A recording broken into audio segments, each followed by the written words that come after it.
Championship because you can't go the whole year without one of the best Divas champions in the history of the championship. Paige is good, but Paige still has a lot of inexperience, which can be offered to her by someone like AJ, who held the championship obviously longer than what Paige is going to hold the championship. I see Paige holding on to that championship at least 4 to 6 months before she loses the championship. I don't see her holding on to it for a year because we have a lot of diversity in the division, which is a good thing. We have a lot of international divas now in the division. We have Alana, who brings an international feel to the divas division, and we have Paige now, who brings an international feel to the division. Oksana, a Lithuanian diva. There is so much internationality being brought to the division and so much diversity. You just can't have one champion dominating as much as what you had AJ dominating. The thing that kept AJ going and fueling AJ was her popularity. No matter if she was a fan favorite or a heel, everybody couldn't get enough of AJ as Divas champion. WWE executives and fans absolutely loved the idea of having this psychotic character as Divas champion that had this switch that could be flipped at any given moment, and that's why I see AJ returning to become a 2 or 3-time even Divas champion with how good of a performer she was. I mean, just look at her work on NXT. She finished within the top 3 of NXT Season 3. She went from there to becoming one of the top divas in the division. In a promo she recently cut, she said she went from being a poor girl in New Jersey all the way to being the greatest diva in the history of the WWE and the greatest Divas champion in the history of the division, and that says a lot of how far a poor girl from New Jersey allegedly has come. I really don't know if I buy in to the idea of her being a poor girl with how skilled she was, because obviously she had to have money to become a professional wrestler and get into the business and have connections. So I really don't buy into the idea of her being a poor girl. I just think that was to put emphasis on how great of a champion she actually was, and I think that she's going to have a very prominent future when she returns. Right now, the situation in the Divas division looks like Tamina is going to be a number 1 contender for the championship for a while. They're trying to push Tamina. The thing is, they've been trying to push Tamina for a while, and they've never really done anything with her. To me, she's a Big Daddy Cool for AJ Lee's character. That's what she served as, kind of like how Big Daddy Cool Diesel was the bodyguard of Shawn Michaels.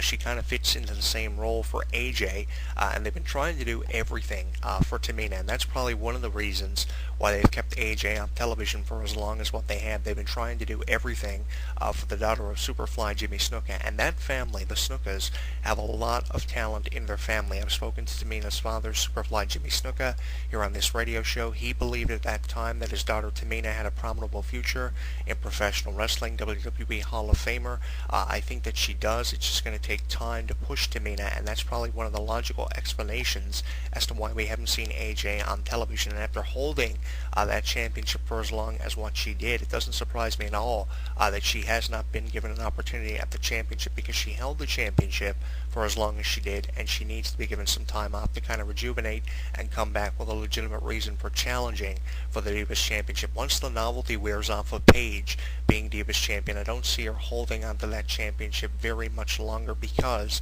we have a lot of popular divas within the division and divas who have yet to break through, like Summer Rae. Summer Rae is going to be a future Divas Champion no matter if you want to accept it or not. Sooner or later, she's going to be given an opportunity, especially if AJ remains on television. We're bound to see Summer Rae versus Paige, and I say that because of the matches that we have seen between these two divas on NXT for the NXT Women's Championship.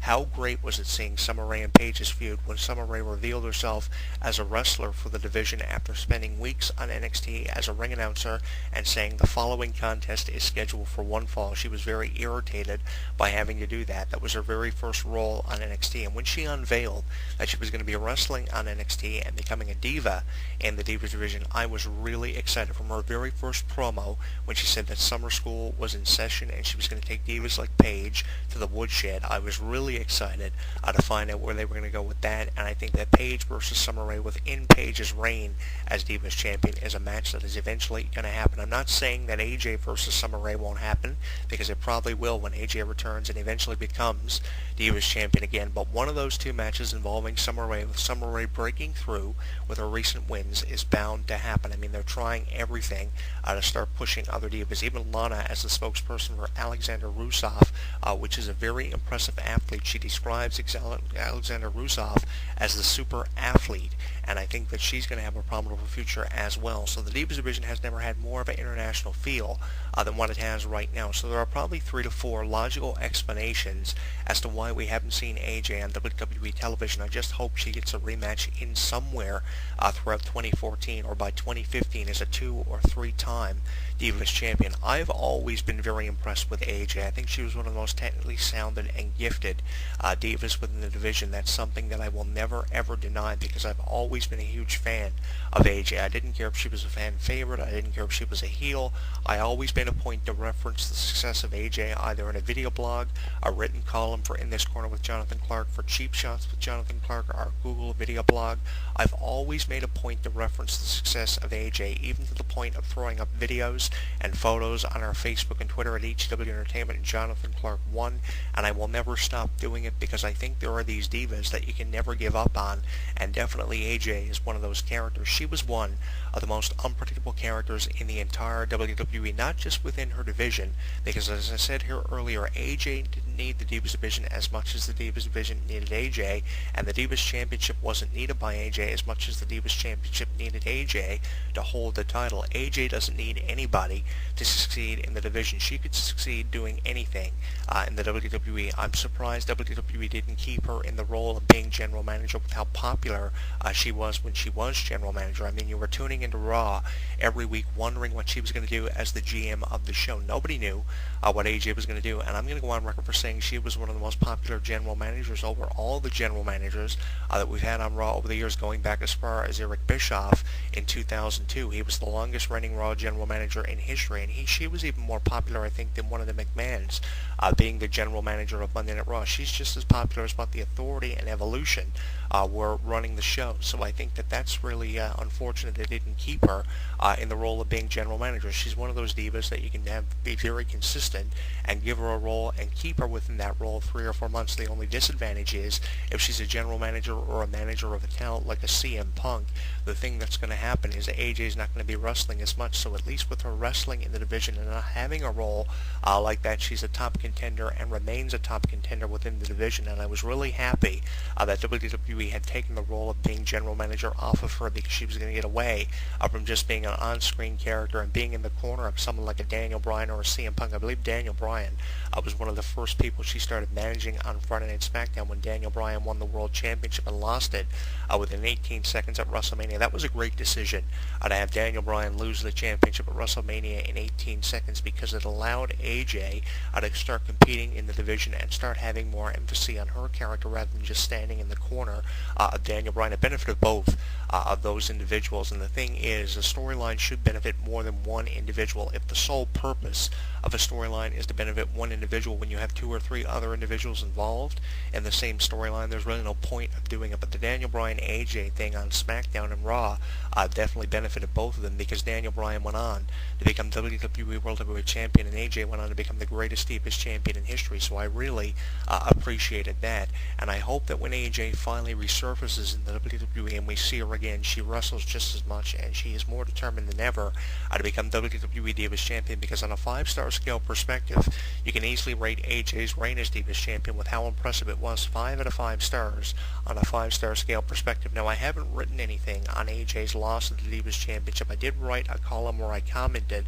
on how Paige became the Divas Champion and how we needed to see a pure wrestling match between AJ and Paige, and I still stand to that. We haven't seen a pure wrestling match between AJ and Paige. I said, let's get going with the NXT Divas division and start bringing some of these divas over from the NXT to Raw and SmackDown. I'm happy that we're finally seeing it happen and finally seeing divas who have never been given an opportunity to challenge for the Divas Championship getting that opportunity as early as Extreme Rules. Really happy for them.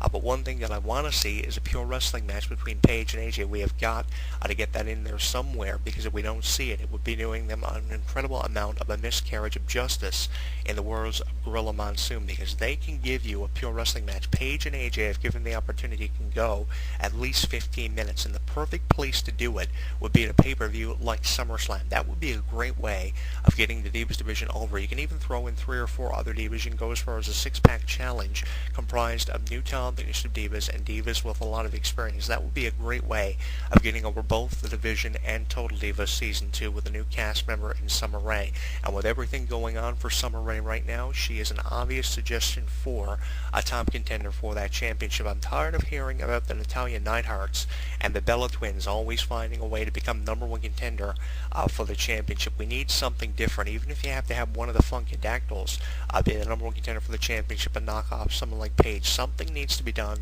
in the way of a reprieve, because one thing that I have said about the Divas division, even when AJ was the champion, one thing that really got under my skin was the fact we've seen way too much consistency in the Divas division. The same champion, the same number one contenders. If we had the same champion with different number one contenders all the time, then you would kind of appreciate what was happening within the division more. But because you saw the same kind of thing in the way of consistency and too much of it in the division, we got negative reviews and columns and negative blogs on YouTube, which you probably never heard enough of on YouTube, and got tired of hearing about it because the same kind of thing was happening. But I don't blame wrestling fans, and especially radio shows and columnists, for jumping all over the Divas division for so much consistency. I mean, AJ kept the Divas division going with her promos and wrestling all the time. The only underlying issue I had with AJ being champion, it was pretty obvious that she was going to beat the odds at a pay-per-view because she was losing tag team matches going into the pay-per-view title defenses she had, no matter if it was against Natalya Neidhart or one of the Bella Twins, a diva we had never heard tell of from Total Divas.